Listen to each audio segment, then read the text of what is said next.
I personally believe that jiu-jitsu, there's a place for it to be kind of hobbyist and kind of middle ground between pro and hobbyist. I believe that all hobbyists can have a very high standard for themselves in their jiu-jitsu. So they shouldn't put pressure on themselves, but they should be putting, again, full effort on the mat. And if you're putting full effort on the mat, you're doing your best, and you're being honest with yourself with your goals, then I'm totally okay with that. Like, if your goals are to come in and be the best practitioner, grow and get good at jiu-jitsu, that's amazing. If your goal is to like have really, really like best jiu-jitsu possible, training with the pros, but you really don't care to go out and compete and stuff like that, that's great too.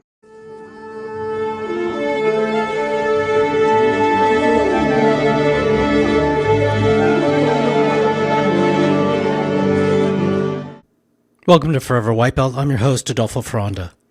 Today, I'm honored to be joined by none other than Junny Ocasio. Juny is a jiu-jitsu black belt under the legendary Murilo Santana.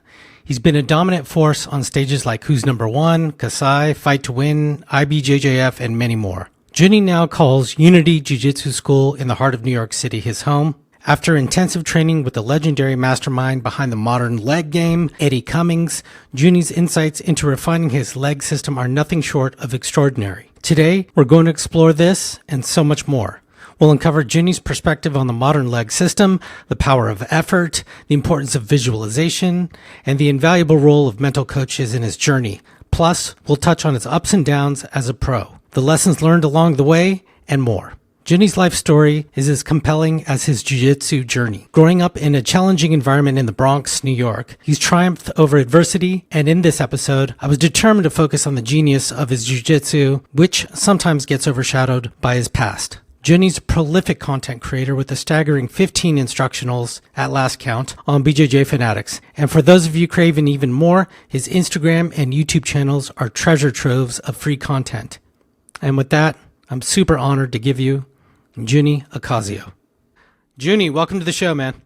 How you doing, man? Thanks for having me on. I appreciate you. Such an honor to have you on. I'm such a fan. Man, we find your jiu-jitsu to be such a joy to watch. It's so much fun. Man, I really appreciate that. I guess for me, it's always nice to hear that somebody likes watching me fight, because sometimes I get so like crazy in my head about being a perfectionist that some days, you don't remember that other people like watching me fight. So it's definitely appreciated that people like to see me go out. And I appreciate you. It's interesting that you mentioned that about being a perfectionist. I've heard you in the past say things like you used to be sort of obsessed with winning all the time, everything. I got a sense that you sort of regretted that aspect. And I'm curious, your advice to people and hobbyists, whatever may be, practitioners that are out there that, they feel they need to win every role in the academy all the time, stress on everything in comps and et cetera. I'm in like a balanced place with that right now. So like, I personally don't like to lose nothing. Like, I'm a very competitive person, especially I think it's more competitive because the amount of hours I put in and decades, the decade I put in, over a decade I put in, and sacrifice almost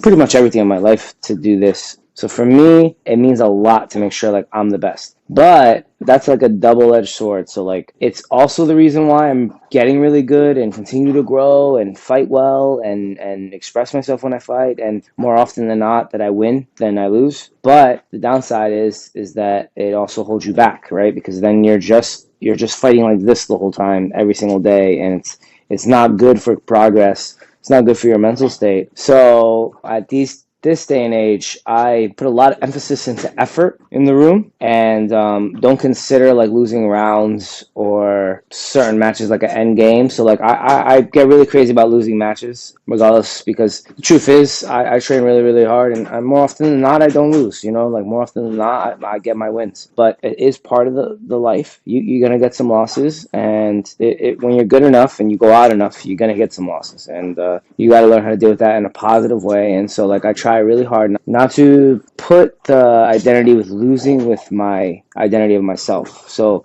it's something I did in the past a lot and still struggle with a little bit, like because my whole identity is jiu-jitsu and all the stuff I do, sometimes you forget that you're an actual person and like you're worthy no matter if you win or lose. So it's definitely in a place right now where I emphasize effort over everything. It's like, you don't need to win, you don't need to have to do this, but you have to put that effort in there. And if we do lose, it'll be because we lost. It won't be because, we didn't try, we didn't cut corners. That's where I'm at in my head. And in the past, I wish I would just relax. Anytime I just relax, I usually do my best. Like I usually like go out, and some of the fights where like I sub the guy in like 1 minute or did some crazy shit in the fight, it was because I wasn't really thinking. Like I just trusted my training versus like putting so much pressure on myself and then focusing on the wrong things. And even if I won it, it was a shitty win or something like that. My advice to hobbyists is this is a really big thing. Everyone's different with this. I personally believe that jiu-jitsu, there's a place for it to be kind of hobbyist and kind of middle ground between pro and hobbyist. I believe that all hobbyists can have a very high standard for themselves in their jiu-jitsu. So they shouldn't put pressure on themselves, but they should be putting, again, full effort on the mat. And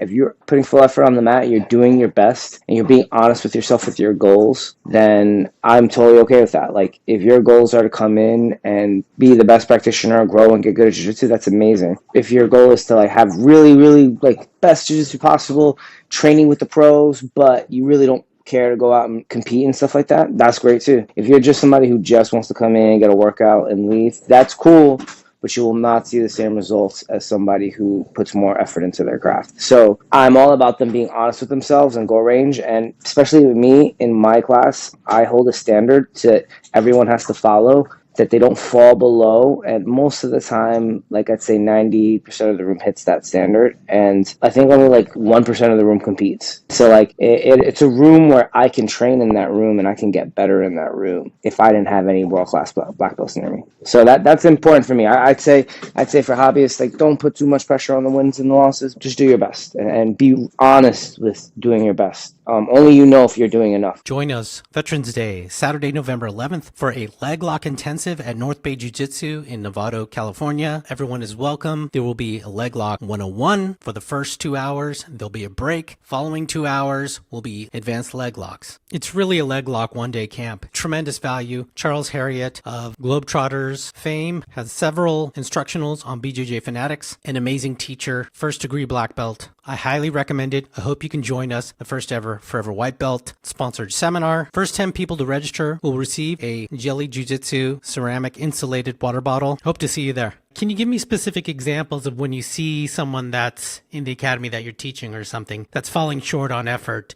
What does that look like to you? How do you define effort? So I define effort by not what you do, how you do things. So your effort can be like, I'm having a shitty day, but I'm going to put effort when I get into the gym. I'm going to block out whatever's going on. I'm going to come in and I'm going to get to my training. Effort could be like in between rounds, instead of sitting there laying down on the floor, wasting time getting water, wasting time getting to your next partner, and then the round starts and then you don't get ready for like another 30 seconds. That's effort. That's how you carry yourself. If I put a 4-minute round on for you, and the goal of the class is that I want short rounds so that everyone can do more bursts without fatigue, and you take longer to get to your round, longer to get water, and then you start your round at 3 minutes and 45 seconds versus 4 minutes, and then you do that for 3-4 rounds, that adds up to an extra minute. That minute for 4 days is 4 minutes. That minute for 2 weeks, those minutes for 2 weeks is 8 minutes, and then et cetera, right? Like, it's how you do things. So like, you can still talk and have fun and have effort. You can still laugh and train and have effort. So like, when I go to the gym and I train and I'm getting ready, and I'm not I train every day, all the time. This is my job, right? Like, it's my life. But to say that you're in it every single day, that like you love it every single day, 360, is a lie. Like, you do it like another job, and sometimes it gets to you and you're exhausted and you got to go in there and you can't half-ass the workout. You got to go in there and say, hey, look, man,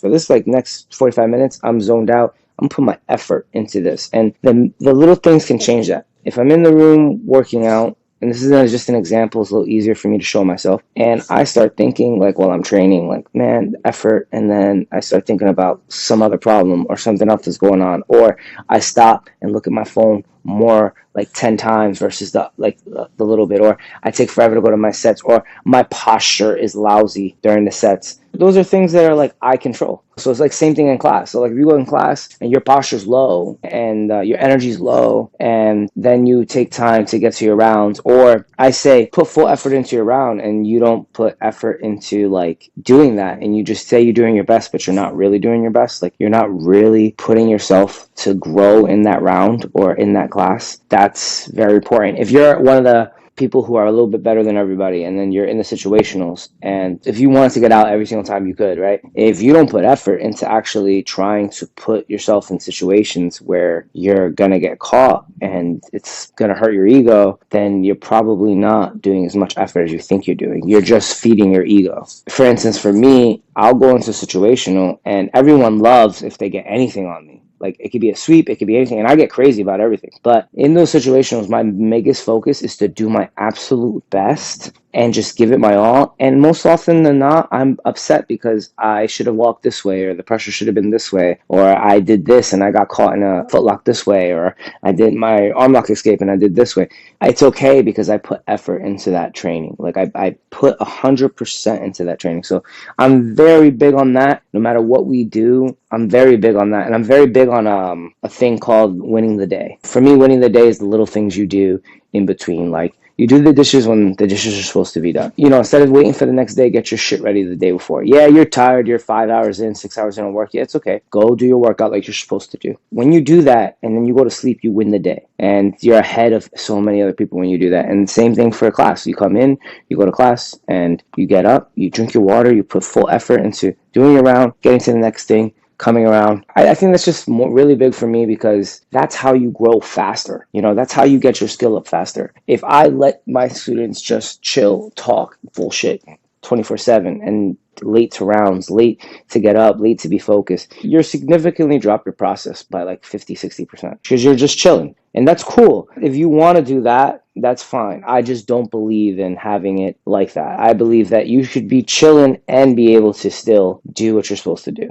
When you were defining it and sort of giving the examples of it, I kept thinking, this is just like, you want someone to be present. Yes. You want someone to be really present. Yeah.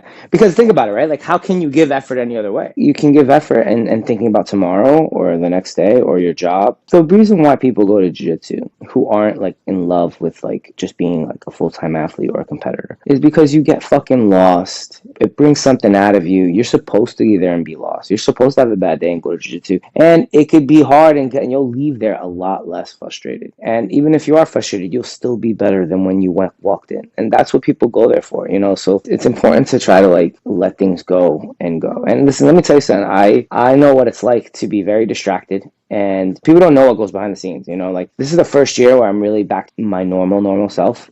Before that, the last 2 years in 2021 and 2022, I was going through some crazy stuff, and I had to go out and perform every single day, and it was hard, bro. Like, it was hard. So like, I know what it's like, but life won't stop for you for those things. So you got to kind of go out there and go. So like, I try to instill that in my students, so that another reason I do very big on effort is because when you tell somebody don't make mistakes, or you tell somebody you got to be perfect, don't give it up, oh, let's go, let's do this, that's cool. But if I say, guys, I don't give a fuck what happens, I just want effort in the room. I want effort in the room. I want effort how you do this training. I want effort how you do this. And I really want you to be honest with yourself and know that you're doing more and doing your absolute best. Which one do you think is going to perform better? The one that says effort and structures it in a manner where it's in your brain, it's like, oh, okay, it doesn't matter if I win or lose. I'm just going to go forward. And that's how I started switching up my teaching style, especially in like the last 2 years, especially after doing a lot of mental work, a lot of studying on myself. I just react better to that, and I assumed that my students would too. And since then, it's been a lot better. Are you, is it, if you don't mind sharing, like psychologist, a mental coach, Murilo himself, or what do you? No, Murilo hasn't been there as much as I think that he wants to be. I think that he is a very busy man, and I'm also a busy person running the morning program. We are very similar and alike, so we pretty much train together every day, and we talk every day. But internal stuff to have to deal with me, I had to go out and get a mental coach. I think I had a mental coach, like an actual one, for like 2 years. I had 2 mental coaches for 1 year. Then I did a lot of, I like to learn a lot, so I listen to a lot of podcasts that people bring on, like, specialists in their field and talk about a lot of things. And I also started going back, and as a 30-something-year-old male, I started going back and really figuring out what went wrong with me so long ago with all my trauma growing up and stuff like that, and knowing who I am and being real and honest with myself and what my goals were. And because of that, I've been able to become a better person and be able to look myself in the mirror a little bit better and, just grow from there. But for sure, I'm still working on it. It's a battle every day. affirmations every day, still listening to a lot of things in the morning. I listen to a lot of audible books, very competition specific, and then also just kind of like very like trauma abuse and stuff like that from growing up and stuff like that. So that's where my mind goes, and I'm always learning. I'm always willing to learn. I'm always trying to learn. I just had a call with one of my mental coaches that kind of like periodically checks in on me because I'm getting ready to fight, and it was a very, very good call. Sometimes you know things in your head. It's just good to have somebody there, third person, to like see it through, or like at least let it out. Experience pure, refreshing hydration with Jelly Jitsu's Jitsu Journeyer. Not just an ordinary water bottle, but a promise of peak performance on and off the mat with ceramic insulation. You see that white in there? That's the ceramic. It's awesome. It makes whatever you have in there taste like what it should. No weird metallic taste. With the ceramic insulation, you can enjoy clean sips that stay cold for 24 hours or hot for 12. Elevate your training sessions and reward yourself with a special 10% discount at jellyjitsu.com/10. jellyjitsu.com/10. Your body at its best with Jelly Jitsu. You are a black belt under the legend, Murilo Santana, and you are teaching at Unity in New York. Can you talk about Unity? What makes Unity a special place for you? It's a special place in my heart, no matter what. I think it's just Murilo's such a special person, man. I met this man like almost a decade ago, and when I met him, I had some potential, and I was, I was still winning. I always had a lot of good success in jiu-jitsu. But when I found him, he just showed me like you can work harder. Your limits are like nothing. Like what you're doing is nothing. You could do more. And when he opened my eyes to that, it kind of like really pushed me to like really be better than myself. Murilo's a special place in my heart. He's just like an encyclopedia. Not only is he a great person, no, don't get me wrong, he's one of the roughest people to be under. He has very high standards, but he makes you tough and he makes you really good at jiu-jitsu. So he made me good that I know that I can go anywhere in the world and teach a seminar and I'll be okay. Or I can write my instructionals. Like I've been teaching since I was a blue belt, white belt. So like it's been a long time teaching, and he made sure that I was teaching since then. So without him, I wouldn't have had that extra practice and that extra like thing to like get ready to teach. He is absolutely amazing in his technique. He's up to date. You have a guy who's a middle heavy, and he can fucking out-brawl the young guys that are smaller than him. And, he's versed in every position to the point where, like, he could sit there and do, like, 3 corrections on you and change your whole game, So he's just an amazing professor. And for me, he's really close as a brother. I'm very fortunate to have him in my life. But Unity itself, the way it's supposed to be is hard work by good people, train your hardest, fight your hardest, be honest. And I like that. Like, I like that you're supposed to train hard and you're supposed to, like, give it your all during training, and you're supposed to have a rough time on the mats. And I came up through the first generation of Unity, so, like, I had the roughest time. And we're a lot nicer now than we were back then. It's just a beautiful place that you're going to get top-notch jiu-jitsu, and it's a place that you can be a hobbyist and have really good jiu-jitsu or be a pro, and that's important to me. Like, I instill that type of thing in my class. Like, my classes, eventually when I open my own academy, it'll be that type of place. It'll be a hybrid between a hobbyist and a pro training session every single class. There will be not one class where you come in and you'll be like, man, this is like a just chill place. Yeah, it's not. You're going to get top-notch jiu-jitsu, and then you choose what you want to do with it, whether you want to be world-class or not. Like, you don't have to be world-class, but you're going to get good instruction, world-class jiu-jitsu, and that's important. So it's a special place for me, and specifically the morning, too, because I built the morning up from 0 people to, having consistent morning program over the course of 8 years. So it's been a very long time to be able to do that. It's awesome to hear that opening academy is on the goal list.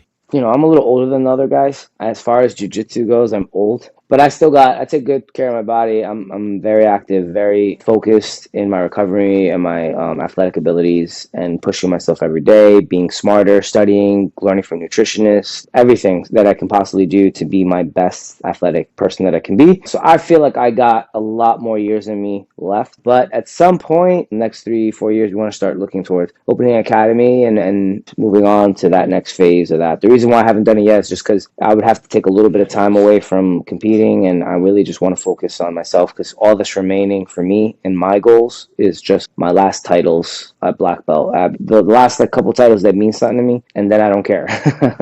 Well, let's talk about that. Your last few performances and your thoughts on them. I know you're your hardest critic, but can you share with us how you felt ADCC Open, etc.? Mainly, I've lost 2 matches this year total. I believe I should have won both, so I'm very upset. I believe I lost my first match out against someone I had previously just beat at Worlds, and I subbed them in like 3 minutes, and I messed up my mental and the game plan and execution and poor competition decisions that made me lose a very narrow decision. And then I lost ADCC Open one, and this is not a cop-out, no excuse to my opponents. You lose, but I've felt a lot of people in jiu-jitsu, and I know when I'm outclassed or like when I'm not, and I'm never outclassed, and I don't feel like I was outclassed at all. I felt like I was controlling a match, but I didn't really want to be there. Like, I didn't want to fight that tournament. Like, I just talked myself into fighting the tournament when I really didn't have any urge to do it.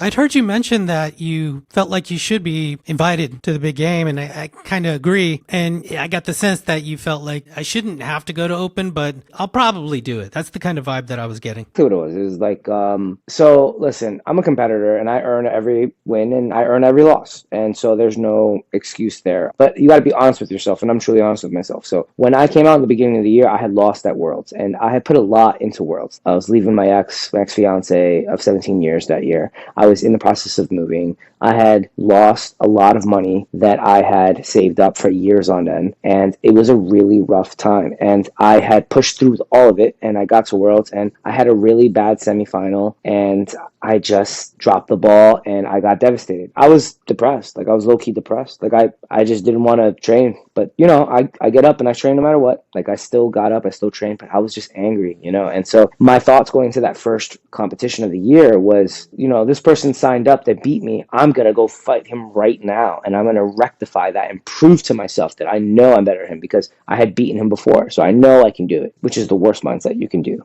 And so I go in there, and he ends up pulling out, and there's only one guy in there that I had already previously beat. And in my mind, there's like, sometimes you sub people, there's no better way to beat them than what you had beat them, right? Like, you're not going to beat them anyway. And when you sub somebody a couple times, you probably might not even finish this time. You know, that's how rematches go. And so I went into this match, and I'm controlling the match, and I just did dumb, poor decisions. And I got a little bit more like submission happy and just going for subs. Like, I was like ahead of like a lot of points, and I let the guy control the tempo a little bit too much. And then I lost, and it was just very disappointing. And that pushed me down a little further because I was just like, damn, like, I knew that I should have won the fight, and I knew that what I'm capable of. And I know I'm a smarter competitor than that. And that was what I was upset about more, is that, like, you know, we make smart decisions, and I'm a finisher and I go for finishes, but at the same time, winning is winning. And so, like, you have to win at the end of the day. So I was very disheartened by that. So then I decided to, you know, double down, reset, do everything I do, mental work, everything, and, you know, still dealing with a lot of things. And I go into my next 2 tournaments, which was the first ADCC Open of the year and the Atlanta Open. Okay, so there's a reason why I wanted to do the ADCC Open, though, the first time, was because they had my weight class, my actual weight class there. So I didn't have to go up in weight class. And the one that I wanted to do last year that was at the actual ADCC Worlds, I had gone there, and I was in the process of that year. I was messing around with a nutritionist for the new diet, and everything was going great. But for some reason, there was 2 tournaments that fucked up. It was PANS and it was ADCC. So for the first time in like 10 years, I missed weight. My body didn't drop the weight that it normally did. And I followed the thing, and I was embarrassed. You know, like, I was embarrassed. I didn't want to show up at the competition because I'm professional. Like, you've never heard me not show up to a competition or not make weight. So then I ended up working with the nutritionist after that, and we fixed it, right? We fixed it. We figured out what went wrong. And since then, beautiful process of making weight. Maybe you had to go through that to deal with it, whatever. So I was very motivated for that match, that competition, because it was me fighting the weight cut that I had done last time that I failed. And it was me doing the diet, making sure it went well. And then it was me fighting the ADCC rules. So it was very motivating for me. And I went out and I had fun and I destroyed everybody. I trained really hard for it. And then I fought the following weekend, and I went to the next one, and I fought the Atlanta Open, and I felt great. And then I was like, okay, well, at this point, I'm number 3 ranked everywhere. I have all the points in the world for IBJJF. I'm highly ranked in IBJJF for my weight class. So there's no real reason to fight IBJJF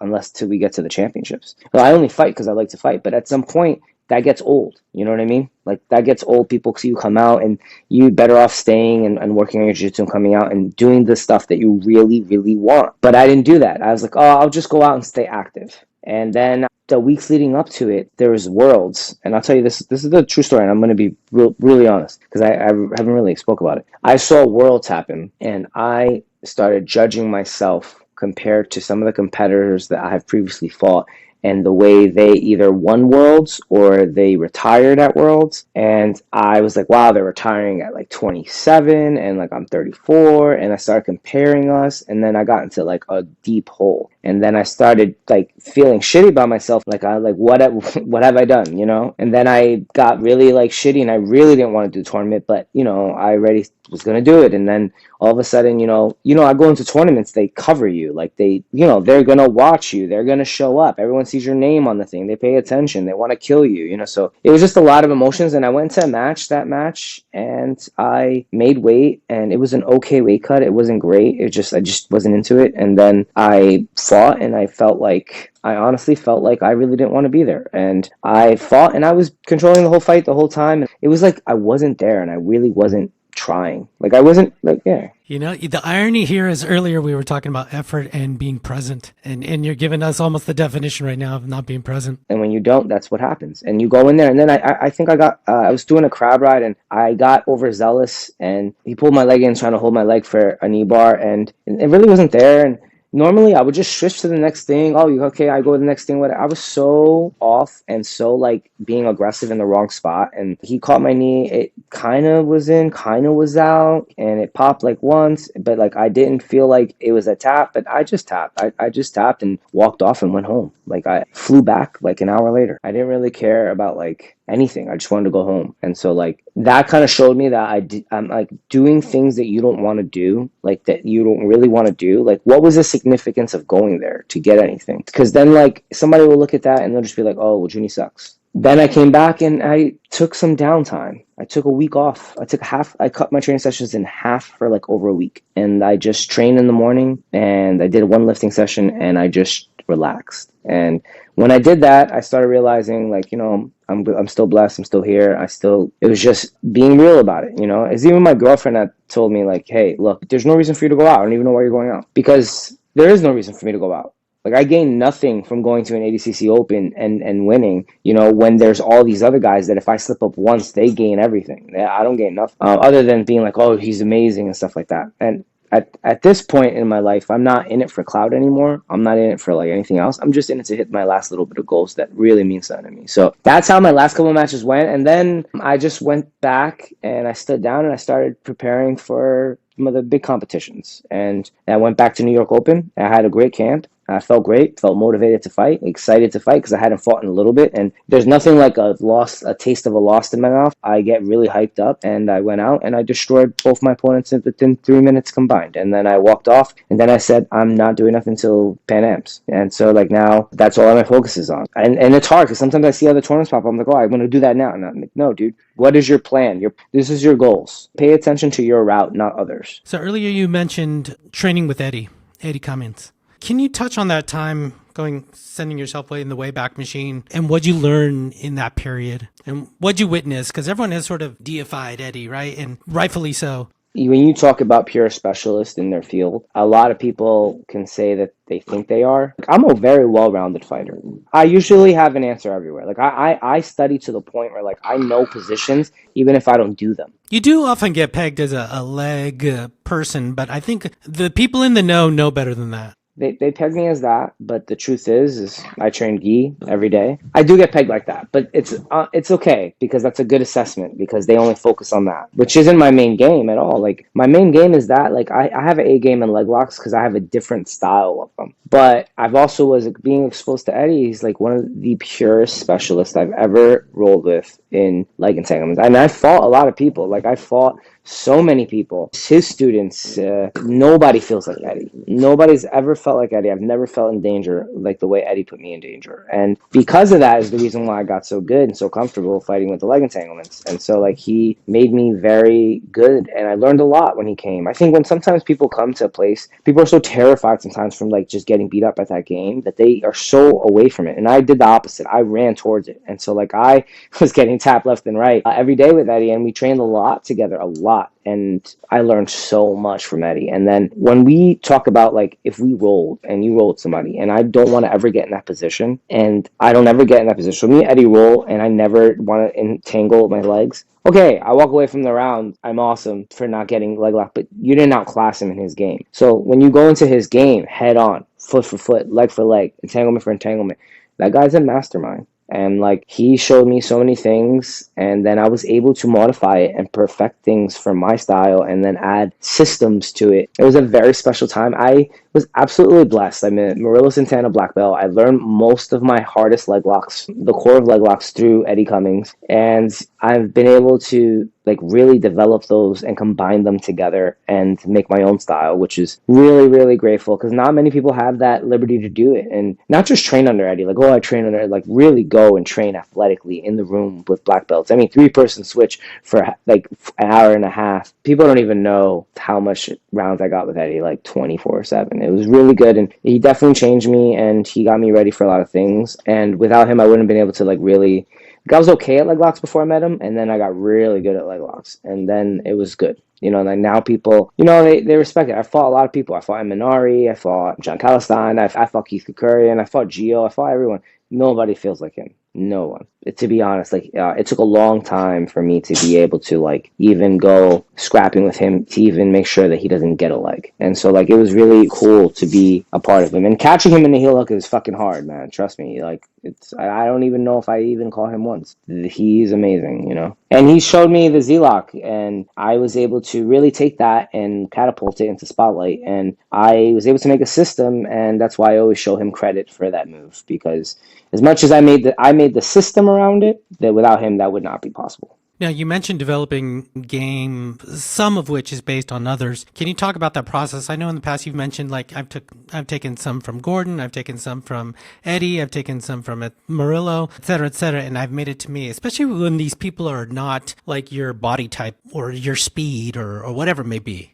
I think it's very important to remember that when you take knowledge from other people, that you're probably never going to do it exactly like they do it. It's a very important thing to remember because, like, you've been doing that shit for 10 years. You feel like that. It's like me learning, like, an underhook from a judo guy and wrestling. Like, I may be really good at it and I get good, but it's never going to feel like yours or the identical of it. So when I study, I take knowledge or when I learn it, I take it and I just apply it to my body type. And I'm just very calculated. It's hard to explain. Like if I can't review footage, that's great, but I don't need to review footage in my round. Or like I can sit down and I can zone in and I can remember exactly what happened, what went wrong, what tension went wrong, and I can calculate like the next time I go how I need to react to this position, and then I'll go try it, and if it doesn't work, I'll recalibrate it again. Even if I watch it, I still do that in my mind, and I do that in my mind all the time. So like that's something that's to me that I actually probably never really even told anybody. I just like really see it in my brain. Like I will sit there and be like, just think about it so hard. I'm very visual in my mind. I have a very good imagination since I was a kid, so I can imagine the whole sequence. Feels like I can open the thing in my head and I can pick apart the part that didn't work and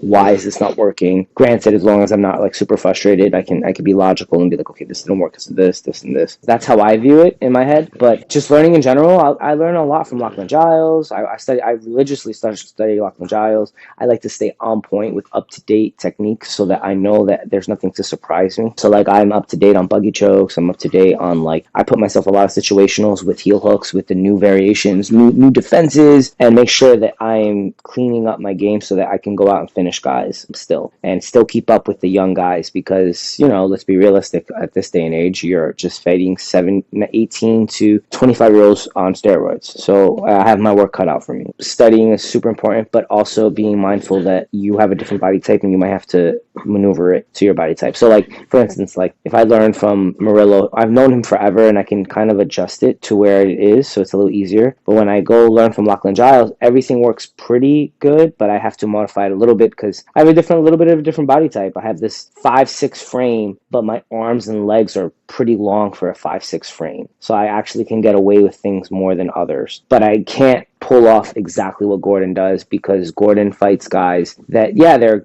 amazing guys, but they don't move like light feather and light featherweights. It's just not the same. So you can't do that. Like, Gordon doesn't even need to be faster. He just has to time things. I have to be just as quick as my opponent. So it changes a lot. So I think that it's important to, when you study, take what works and practice and troubleshoot it and see how your body has to react, because you may see something and somebody may teach it and you may have to troubleshoot it, because you move differently. You may have to figure out what movement you do. So like, I troubleshoot everything. So I will never do anything competition I haven't troubleshooted. I'm seeing a common theme between a lot of people who have like tons of experience and a lot of professionals, that a lot of people would consider this whole concept woo-woo, but you mentioned it too, but in sort of an indirect way, the importance of visualization. Do you find that important too? I think in just assimilating this stuff, not only for your own performance, but also probably for teaching. You said staying on the edge of, the latest data for things like that, and to not get caught into certain things. I was talking to Hunter Colvin sometimes back, and he's like, yeah, I never took the buggy choke. Seriously. I was like, what? No way. And then I get caught on it. And he's like, that'll never happen again, Yeah, no, you can't. So the difference between me and a lot of other people is that I was a little bit ahead of the curve, because I divvy off from my coming up. I fought in every style of jiu-jitsu coming up. So I didn't just, I fought in sub only for a while, for a long time. So I was exposed to a lot of 10th Planet guys early on. So like, I knew what the fly trap was. I knew what a bunch of stuff was. And when the buggy choke happened, I started like seeing like holes I can get into. And as long like, I'm not a buggy choke guy. It's just not my style. But you do have to watch out, and it's there. And if you're not paying attention, you can get caught. So me having the luxury of that, I knew how to respect every move. Even the dumbest move can work, even if its probability of working is like 2 out of 10, because it can be right at the right time of time, or you could be the, like, for instance, I lost at the ADCC Open. The move he did when you crab ride somebody and they grab the feet between the legs and they try to pull your legs from out under you, 9 times out of 10 you're going to get your back taken if you do that. But there'll be that one time, if you're not paying attention and they pull it further and you're not paying attention, that you get caught. And that's what happened that day. But that happens in the room 24/7 to me, and I always get out and always finish. So it's like doing a toe hold from the back. If you do a toe hold on somebody and you give up your back, almost for sure you're going to get your back taken. But if that person doesn't hit the move at the right time and you hit it this time, it'll work. But it's not going to work against more high-level guys. It's just the truth. So, like, you do have to respect the moves no matter what. And you got to respect opponents, and you got to be ready for any outcome. And you can't slip the ball. And so that this year, those 2 losses really showed me, like, pay attention. And the importance of visualization for you. This is something I'm still working on. I visualize a lot in fixing problems and in jiu-jitsu and all that stuff, but I also start practicing visualizing, being like in the competition, in the final match, and getting to the match, getting to the arena. It's a very hard thing to do, because your brain normally wants to put you in third-person view. And visualization is supposed to be in first-person view. You're not supposed to think of it as like a video game where you watch yourself. You're supposed to be seeing the hands and seeing the place and paying attention to the mat, and that's visualization. And then like really being there, and that's a hard thing to do. So I'm still working on it, but I try my best every day to visualize that I'm going to win my tournaments, that I'm going to win my fights, and that I'm amazing and I'm the best in the world, and I've overcome a lot of things people can't. And it's definitely an uphill battle, but it's a battle that needs to be done. Where do you think the leg game is at now? What's like the current meta? It's kind of coming back around a little bit, where people are still hitting him. The thing is that at the time, like if you go back to 2019, the instructionals were not the same. They weren't existent the same. So in 3 years, you got a abruptness of information to the internet, and you got all these crazy techniques. Some of them are just wild techniques that people create, and some of them are very fundamental good jiu-jitsu that is there. So you have access to this, and you can study it and you can practice it, and you don't need the person to be there anymore. So it evens the playing field a lot. So it's not the same. This is why I don't like releasing stuff anymore, because my stuff is like gold, to be honest, and I don't really love to release it 24/7. But I think it's at a place where you can still have very effective leg locks, but you need to have effective leg locks, effective defenses, and you have to have them up to date, because a lot of things have changed since 2019 to 2023. Okay, so it's very important to remember that, and that it's against high level guys, the leg locks aren't going to do it alone. You're going to have to be a little bit more well rounded than just having the legs. Like, I'm not going into like my competitions anymore being like, oh, like if I see it, I'm gonna take it. But if it's not there, I'm gonna get the sweep. I think using the leg entanglements to get better positions is where it's at in jiu-jitsu right now. So like setting it up as they defend that, you come up and get the double, or you come up and get the sweep, and I think that's where it's at now. And then when they freak out with that, it's good. Only the people that are most in jeopardy are the people that ignored leg locks, the people that decided that they were only going to spend a little bit of time doing it. I think it's at a place where, like, you know, you're going to have to be able to do more and not just be able to rely just on leg entanglements. It's just the game's far past that now. If you neglected it, then you're going to be afraid more. And some people think they're not afraid because they're like, oh, I can stay away from their legs, so I know leg lock defense. But that's not true. They actually are super afraid. And more often than not, I can still tell you that a lot of people do not dive into leg locks that deep, because you can understand the knowledge and you can be good at it, but it does take a longer time to really, like, the difference between a practitioner and a theorist. So you can learn all the moves you want and you can do them in whatever, but only the practitioner in the actual competition knows how it works at a high level when things and pressure is on the thing. So part of it too is that you need to have like a lot of time doing the leg locks that you feel comfortable. That's super important to remember. But yeah, I think it's at a much even playing field now, and you need a much more well-rounded game. You need a well-rounded game to funnel that back to the leg locks, back and forth, right? So like a lot of the guys I see that are still doing very well with the leg locks, what's the guys that just the ADCC trials, the European trials, he won the 77 kilograms. Joseph Chen. I know him, so I apologize to him. They're doing well. Taz is still leg locking people. Gordon's still leg locking people. I'm still leg locking people. There's a lot of people that are there still doing it well, but they've had to upgrade their techniques. Like you have to. It's just the defenses have changed, the angles in which you can catch things, and then it's also your own style. I have my own style of leg lock, but I understand the structures and everything, and then I follow my own way to get there. It's just an interesting thing. But yeah, it's a new era of that. And the more people come up, the more they grow up, the more they start young. You know, I didn't start when I was 5 years old. I'm super lucky that I'm 34 years old, and I know the exact same amount of information that a 19-year-old does than he grew up since he was doing it since 5. So it's a little different, but that's not how it is anymore. You know, like the kids are growing up and they're coming up with leg locks and with things and with this, and it's just a different day. You got to make every moment count, you know, because a couple years is going to be some different type of hybrid that's coming up. And we did see like some leg lock specialists. Suddenly ADCC became even bigger than it was, and it was glaringly obvious that everyone's stand-up in wrestling was much weaker than the rest of their game, and you were fortunate that you have a wrestling background. What are your thoughts on this whole, now there's this whole meta of the just stand-up movement? No, I gotta be honest. I mean, listen, I've lost a lot of certain matches by getting scored on a takedown, and I wrestled as a young kid, but I did not dive into it and did not pay attention to it. Nowhere did now. I'm actually training under Josh and Mitch Feinsilver, so they're really big in wrestling, and they're a little bit more near my size, and I've been really diving into wrestling and stand-up for the last, really being honest with yourself, like I've been always practicing it, but like really practicing it religiously is the last like 2.5 years. And the last year I upped it when we got our new coaches, and like I really dove into visualizing the sequences and practicing and forcing myself to stand up. I mean, there's sessions that I'm not allowed to pull in. That just because I made the rule, I'm not allowed to pull the whole time. And it's against bigger guys too. And so like it's hard, and I've wrestled really good wrestlers and I've been able to really develop it. But it took a long time to develop. It's a little bit longer. It's a little bit more scarier for me. But yeah, I think now it's needed. Let me get it straight. You don't absolutely need it. You can still out jiu-jitsu somebody without standing up, but to be a full, well-rounded fighter, to be a fighter that's not afraid to go wherever the fight goes, it's important to have stand-up. It's important to be okay there. It's important to catch submissions and stand-up. It's important to, like, you know, if I go into a competition now, hey, maybe I lose by stand-up, but it's not going to be because I don't understand it. It's not going to be because I'm afraid of it.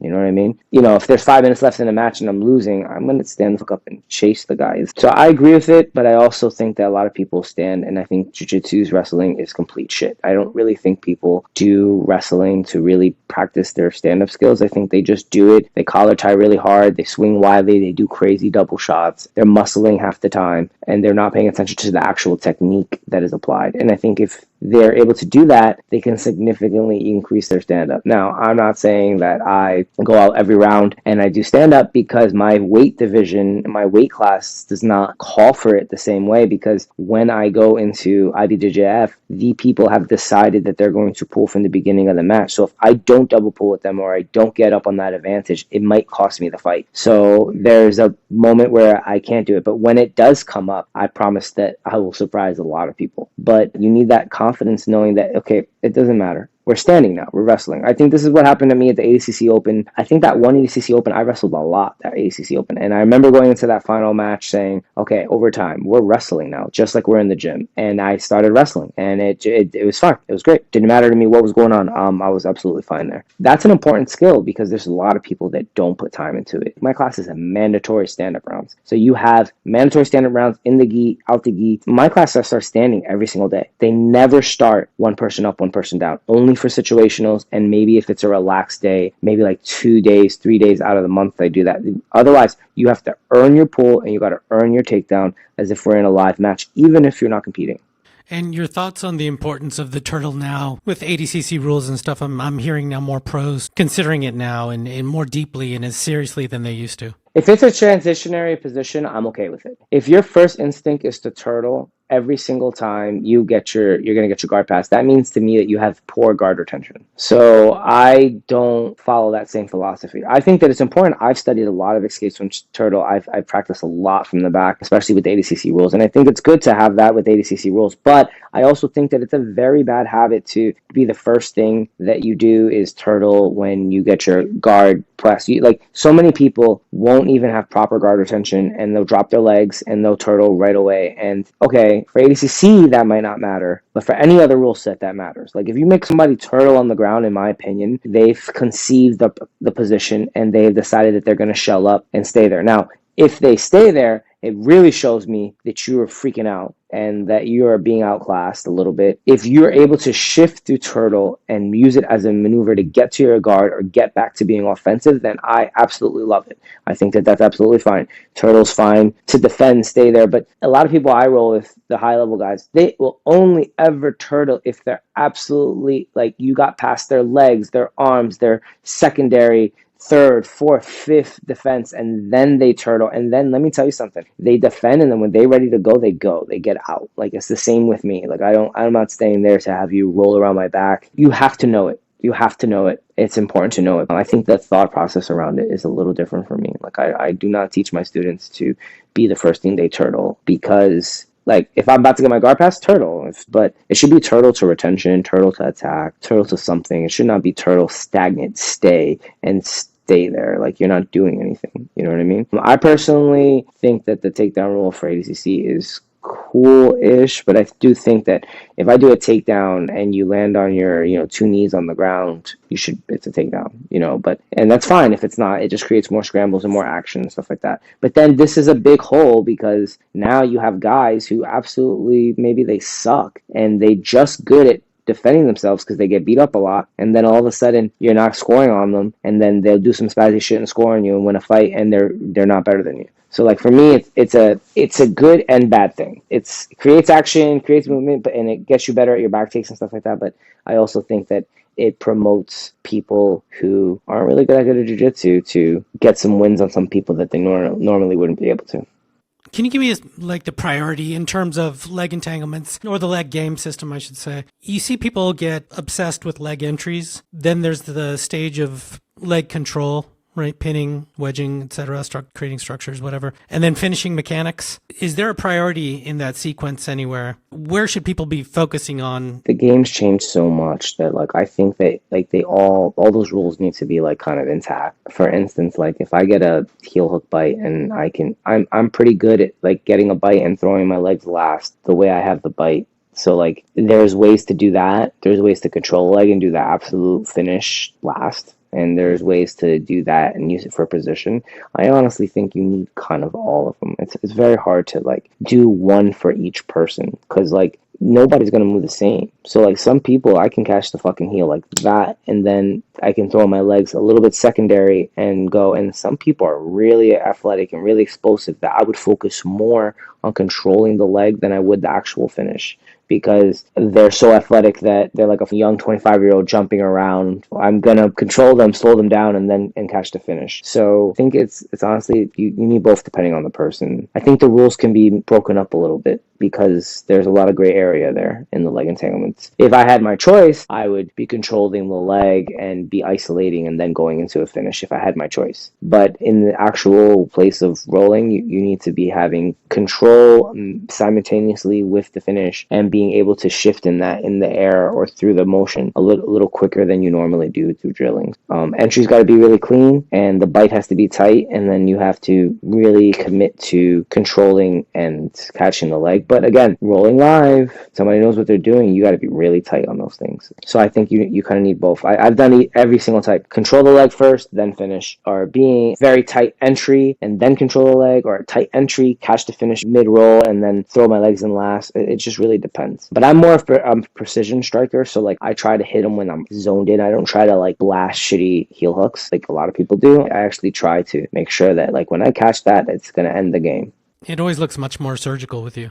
Yeah, it's definitely not the same as other people. I think it's because like I respect everybody's thing and I respect like the mechanics and stuff. So when I isolate it, it's like it looks clean because like I just really put effort into being very, very precise. And some people don't. Some people just like brute it and they rip it, and that's cool, but that may work like 3 times out of 10, maybe 4 times out of 10. But the people who are really consistent with breaking and it looks clean is the people that are really precise with it. You could put power onto it, but you have to be precise with it, because against the high level guys, it'll be like this small little space that they got out. Let's talk about your top game a bit too. One of which is kind of an oddball question. Your thoughts on Neon Belly? I think it's dope. As long as you know what you're doing. I think it's good for, I don't know, it's good for being mean. It's also good for getting your points in IBJJF or in any competition. So you shouldn't underestimate it, because if you get the side control, you land there and then you need some quick points and you have them controlled, but you're not able to actually move forward. The knee on belly is very, very beneficial. Just tipping that knee there is really, really good. But it's a position that if you are not steady with your weight back, meaning if my knee is on your belly and it's not sinking weight downwards and backwards, you are going to get caught on the leg lock every single time, or you're going to get caught in 50-50 every single time because your weight goes forward. So there's a way to do it and there's a way not to do it. And in a round, you never know how much power they have to give. So it's not my first thing to go to, but I do a lot of pinning systems now for a long time now. I think you see it at some of my fights and sometimes you don't. I think there was one fight in the UCC Open that was the semifinal, and I did all my pinning stuff. So I'm pretty good in side control. So I do knee on belly, but I isolate limbs before I get there. So like you won't really have your arms most of the time, and you'll be cross face while I do that knee on belly. It won't be like a pure knee on belly, and if it is, I'll make sure I have control of your hand or something like that. I won't just like do it straight. Now, some fallacies of jiu-jitsu. I'm curious. I've heard people say things like there are some moves that work in the gi that don't necessarily work so great no gi, and vice versa, right? Some examples which we can debate, or you can debate, or some people sometimes say that closed guard, not so great no gi anymore. Reverse de la Hiva, I've heard, not so great no gi, or makes you susceptible to some leg stuff. And don't just focus on those 2 examples. I'm just curious what other, I mean, you can, but what other things that you've seen or may perhaps considered, or is that just sort of old thinking? I think that reverse de la Hiva is kind of like de la Hiva. It's a movement guard. You don't need to stay there forever. Like you can get a lot of trouble being a reverse de la Hiva, man, for sure. Like especially gi and no gi, both. See, for me, I don't know, man. I train both. So all right, first off, let me just say something about that. Like I'm a Murilo Santana black belt, so that should speak by itself. I mean, people know me for no gi, maybe because I have had more success in no gi in the higher level stuff, but I've been fighting gi since I started, and I fought more gi tournaments and more gi matches all the way up to 2019 until that's where I really split to like a little bit more no gi. I love the gi. The gi represents Brazilian Jiu-Jitsu, and that's super important to remember. And the gi is very hard to master. The grips, the guard retention in the gi is hard to master. And you can master a little bit more with no gi because it's based on pure structure. So this is what it is. The gi, you got away with a lot of things that normally you can't get away with in no gi because you can't grip them, you can't manipulate the structure. So the way I look at gi and no gi, the way I look at it now is no gi is the purest form of structured jiu-jitsu, like body structured jiu-jitsu, bones, skeletal systems, wedges, hip bones, armpits, elbows, crooked elbows, head. Like that's your body structure. And then I think of the gi as a chain. The no-gi is the ball, the gi is the chain. So the chains still work in the same manner, but they have a little slack, so you just have to tune yourself for that slack. So that's how I view, in my mind, the tensioning. Now, you do need to know how to maneuver in the gi a lot more, which is why people, they cry about it. Like, oh, I don't want to, like, the gi is dead. The gi is, listen, the gi is beautiful. The gi is beautiful. I love it. I had the gi the other day, and I was like, I wanted to train more in the gi because I hadn't trained in the gi for like 4 days because I'm getting ready for Pan Am. So like the last 2 weeks for Pan Ams, I don't do anything but specific training. But normally I start my week off Monday, Tuesday morning, and one session on the weekend is gi. Pure gi. Don't do any no gi. And it's just a beautiful thing. I like to stay up on my gi training, so if when I do want to go to a competition, I'm good. But the gi is like super important. But translating transitions, like you're not going to be able to learn. You need to be able to do that. You need a high level person in no gi who follows the structures of the current systems in place for no gi, meaning single leg X, meaning leg locks, meaning the space distribution, all that stuff. And then you need a person who is actually high level gi to be able to throw those two together. If you just have somebody that's okay at gi and does gi but does like no gi style of gi, is not the same. I'm fortunate enough to have very high level gi, and I'm able to play with that 24/7. And honestly, for me, I know people say like you don't have to train gi to get your no gi better, but like it really does make my no gi better. Like I learned so many more guard retention things in gi, and all the stuff is based on gi. And then when you throw it into no gi and you put the structure into place, they have nothing to grab. It's so much easier to get out. So I believe in doing both. But I think translating to gi is you just have to have somebody there that is actually knows what they're talking about. Otherwise, you're just going to get false statements in the gi. Like you need to be able to have updated guard retention, updated passing in the gi, and also being able to go through those back and forth. You just need a high level person for that. Now, staying in positions that can cause you trouble. The game has changed. Yeah, every game has a hole. Like you can stay in De La Riva and push it down, 2 legs down, be in good squat, and be able to show both sides, and you're good. I personally don't like to stay in reverse De La Riva that much these days because it is very, like, if they know what they're doing, it's very hard. Usually if I stay there, it's because they're forcing it or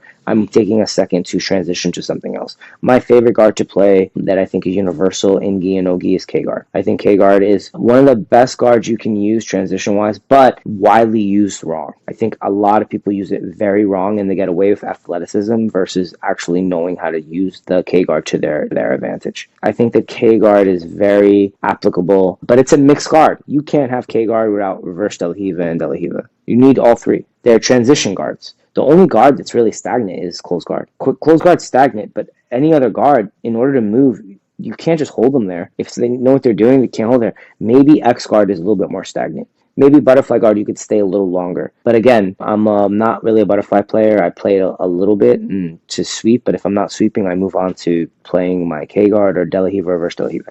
I made up a system called reverse K guard, which is all the K guard stuff to the inside, which I replace my reverse De La Riva with and do a reverse shallow K guard. So I do like, it's kind of like all the moves you could do reverse De La Riva, but because I wedge my foot on the inside of your leg like I'm doing a shallow K guard on the outside, it gives me the ability to control you by your limb and then therefore go from there and get all the entries that I need. It's a guard I took a long time to develop, like a real long time to develop, like getting smashed trying to develop it. So like it's one of my things I like to do. I think that that's a very good guard to play with, but I don't believe that any true guard is stagnant.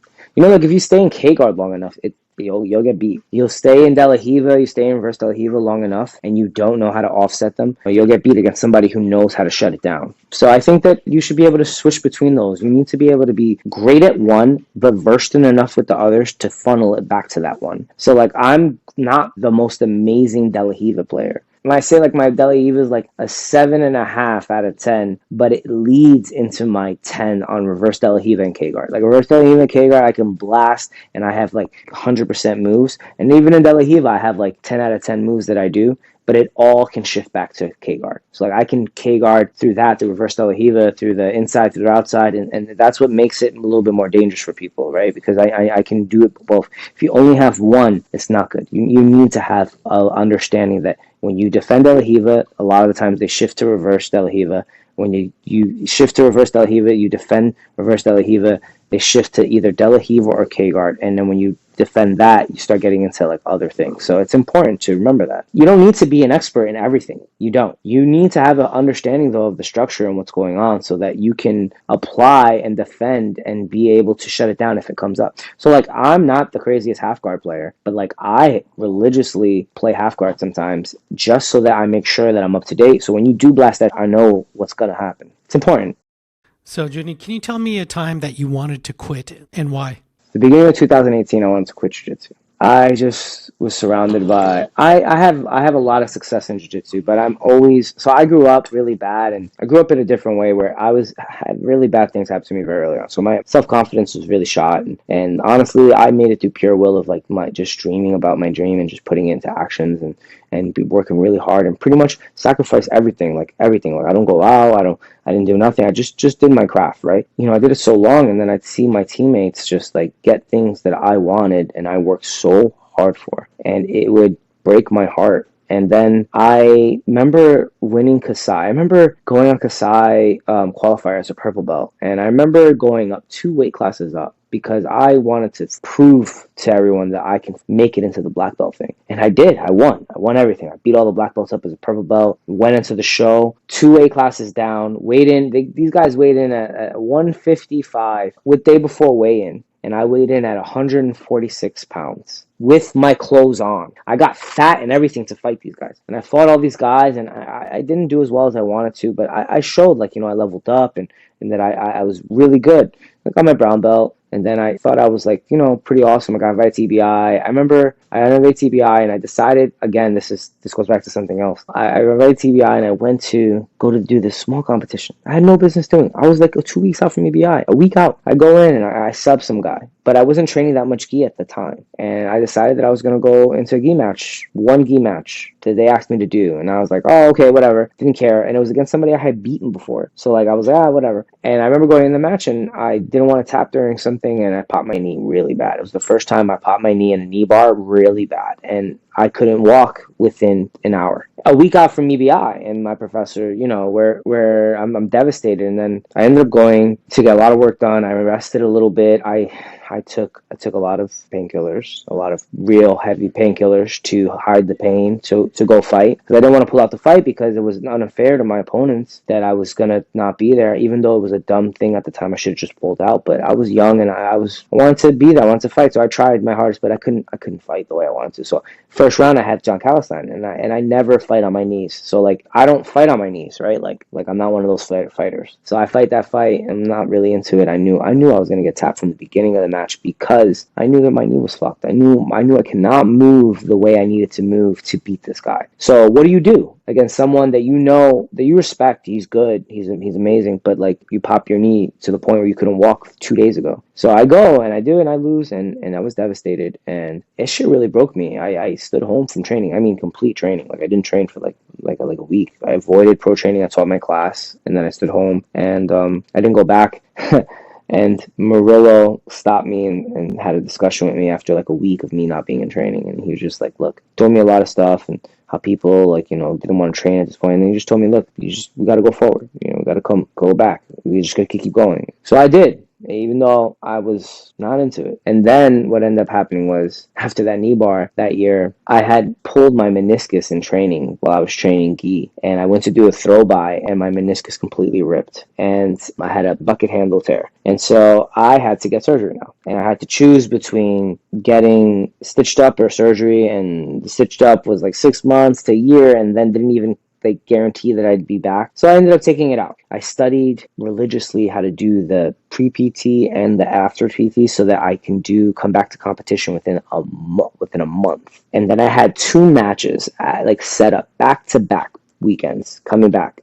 And I was so driven that I was like, I'm going to do this. And I did. I cleaned up everything. I made it to those fights. And I would say I was at about like 95%, but I was like religiously, like I was like committed to coming back strong. And I went in and we fought in finishers. I fought Ray, Stingray from 10th Planet, and I beat him. And much respect to Ray, because I love Ray. Ray's such a good person. And we went to overtime and he subbed me and he won. And I was like, oh my God. And Ray's good, man. Like Ray's jiu-jitsu has gotten so good now, and like I respect Ray so much. And Ray is really good at overtime rules. So like Ray gets your back and he tries to choke you. He can finish you, dude. Like I don't give a fuck who it is. I've seen him finish a lot of people from there. Good people. And then the next weekend I was doing the qualifier again. So I was supposed to be able to go right into Kasai after fighting the other one and just be in the tournament, but they denied, politics, they denied me that, and they made me fight Ethan Quelliston the next week. And I fought Ethan Quelliston the next week, and I was still, my knee was still fucked up. And those fights I had to drug myself to fight because it was a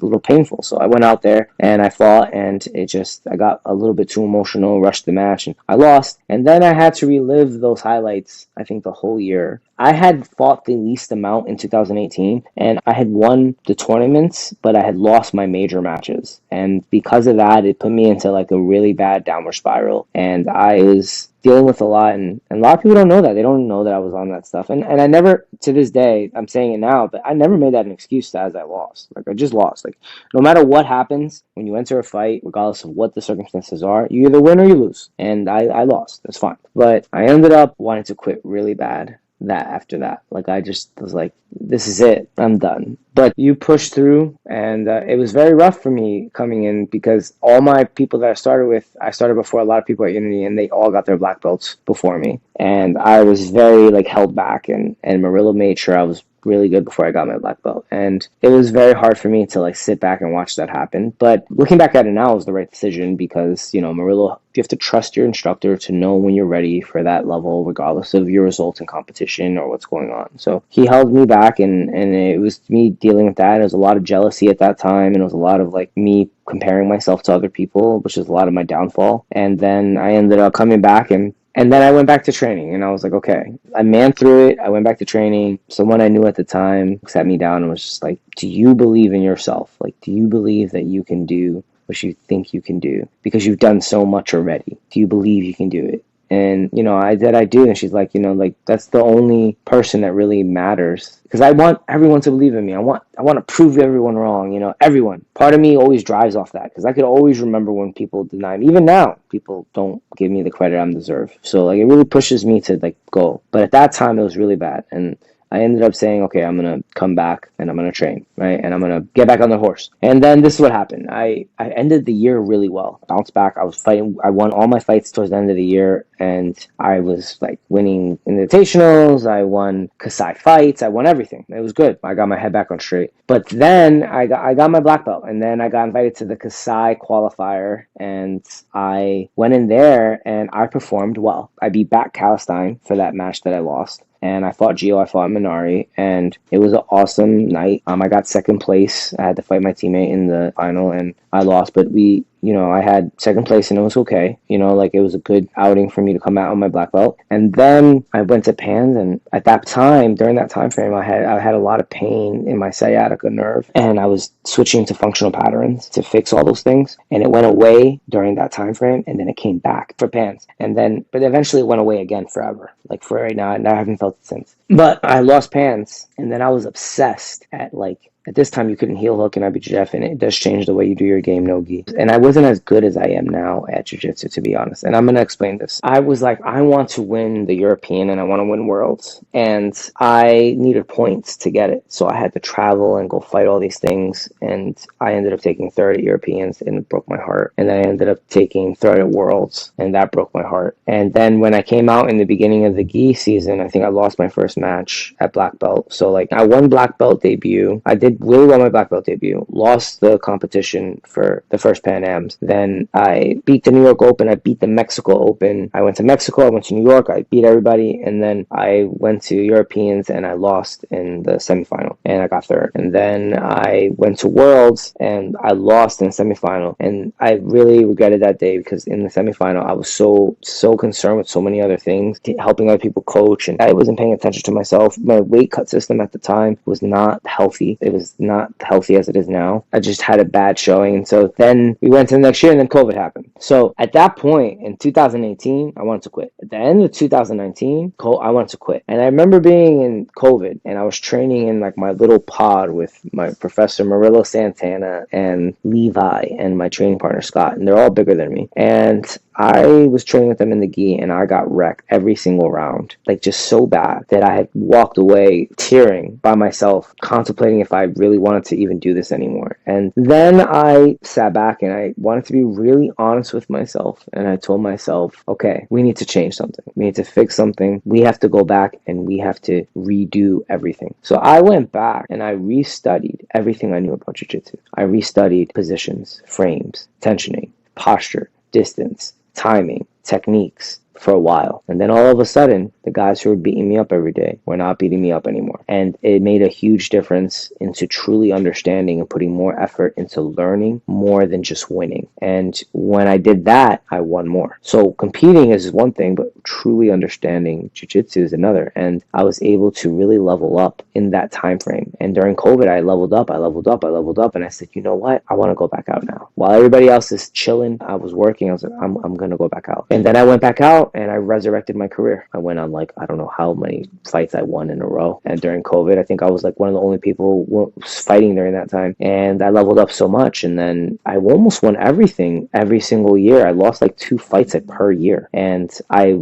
medaled in everything. I'm a medalist in Worlds for 3 years in a row. I'm a medalist in Nogi Pans. I'm a medalist in Europeans. I'm a medalist in everything. So like, even though we didn't win it, we are very at the top of every year. I was able to resurrect my career, which made me fall back in love with jiu-jitsu. It made me understand that I had gotten lost and strayed away from actually learning the craft and putting more effort and time into my craft and not rushing the process and being honest with myself and what my goals were. And if I was really going to be good, really good, and understanding, comfortable and confident in myself, that I'd have to really go back and redesign myself. And I had to do that. So imagine doing that at black belt. You had to go all the way back to black belt and then go back and redesign and re-study everything. And then from there on, I really just dove in everything. I gave everything I had to my craft and really paying attention to like what works and game planning and competition. And then there was a Kennedy loss. I lost to Kennedy and he snapped like my winning streak at Fight to Win after like winning like, I don't know, like 7 matches or something like that. And that made me study even more. And then I fought Mikey Musumeci and I lost, but I felt really good in that fight. I felt like we were equals. I didn't feel like I was below him at all. Actually, I feel like I'm one of the only people that actually can go jiu-jitsu for jiu-jitsu with him. But preparing for that fight, I had studied more jiu-jitsu than I had ever studied into my life. Like I had studied everything that you could possibly think of. So I needed to be ahead and know how to counter every single thing that he was going to do and then be able to go, which is, I think, the reason why I was able to hold my own with him was because I knew where he was going, where he wanted to be, and I got there. I was able to stop it beforehand. And to me, Mikey's like the GOAT of my weight class. So like it's important to remember that fight leveled me up, and feeling the way he felt and feeling our thing, it leveled me up even more. Then I went even deeper in studying. And since then, I just make sure I just honest with myself and just study. And now I'm able to be I got very efficient, very good, very fast. And I wish I would have done that during my earlier years. I wish there was the content, but at that time, there wasn't the content. There was no content. You couldn't study. But at the time, in 2020, was when instructionals really came out. And I didn't waste any time on that. And I started taking things from my professor, things from this, and just mixing it and really sitting down and playing. And it took a long time, but it really paid off. And I can actually say that I am a very well-rounded practitioner now at a very high level than what I was. Like if I compare myself to my 2019 or like any of those things that I won so many things, I was shit. Like my jiu-jitsu was horrible. Now I feel like I can go with anybody, anywhere, anytime, and I'm very knowledgeable in gi, in no gi, And so it's very important to be there. So those are the times I wanted to quit, and those were the journeys I went on throughout the last couple years. And then after 2021, I had to deal with a lot of things, and not winning worlds and not getting my goals that I want really don't sit good with me. But I know that I'm in a better state with a lot more mental perseverance and a lot more mental work and understanding of myself, that I know that I will get there and I'm going to get it. And I just got to keep focused and follow my route and not really worry about what other people are thinking of me. Juny, I want to talk about your media. You have an unprecedented amount of offerings. I think it's 15 now on BJJ Fanatics, and it's fantastic stuff. And not only that, you have a YouTube channel, which is incredible as well, that you guys got to check out. And that doesn't even mention your Instagram channel that has a lot of great stuff on there as well. Yeah, so I have 15 instructionals on BJJ Fanatics. It's crazy to say, which is why you haven't seen nothing from me in like at least 2-3 years. But I will release some new stuff, maybe 1 or 2 on BJJ Fanatics. But I promise you, the Juny Lock instructional is coming out. So I'm super happy about that. I will have that recorded very soon, and I will have a whole new system for that. But on the platforms that are currently available, I have BJJ Fanatics 15 instructionals, of which I show you a lot of variations, a lot of thought process, and a lot of systems. One including the Z-Lock, which is probably the most unique instructional I have. To this day, it is one of the most updated versions of the Z-Lock that I made in 2020. I'm going to come out with another one, but for now, that one's really good. And my up-to-date passing stuff, it doesn't really have that much of my gi stuff, which I'm ashamed to say. I really want to put my gi stuff out more, but there's still a lot of time to do that. And then on my YouTube channel, type in Junny Ocasio, and on YouTube, and it should come right up. We have hacks in gi, in class, live rolling. I at least post like once a month to keep the content steady but not give too much, but you guys will get content of rolling, or you'll get some shorts. I offer a lot of motivational posts on my Instagram, so you're always going to see me give you motivational posts, sponsored posts, and then you're going to get techniques, and you're going to get class, films of class on there as well. So I have a TikTok as well. I don't run it, my girlfriend runs it. So if you try to talk to me on there, you are not talking to me, you are talking to my girlfriend. But on the TikTok is you get all the same content that you would get on YouTube and a lot of the stuff on Instagram. So you have a bunch of places you can find me. And I think that my YouTube channel, a lot of the free content does change a lot of people's games. I've got a lot of feedback that when they watch that YouTube content, that it just changed the way they do their game. So that content is free. That content, I don't ask for anything in return. If you do go there and you do like it and it does help you, I ask that hopefully you leave a review, or that you go to my page and follow me. And Juny, was there anything else that you wanted to discuss that we didn't discuss? No, I think that that's cool. Sometimes it's nice to just talk about straight jiu-jitsu instead of always like crazy life stuff. I want to leave everyone with a message. I want everyone to be truly honest with what they want in their life and what they want with their goals. And I want people to be really honest with yourself on what you're willing to do to get those goals and how consistent you are with them. And to never stop believing in yourself and that you are capable of anything in this world with perseverance, and make sure that you truly believe in yourself and know that you are loved no matter how you feel.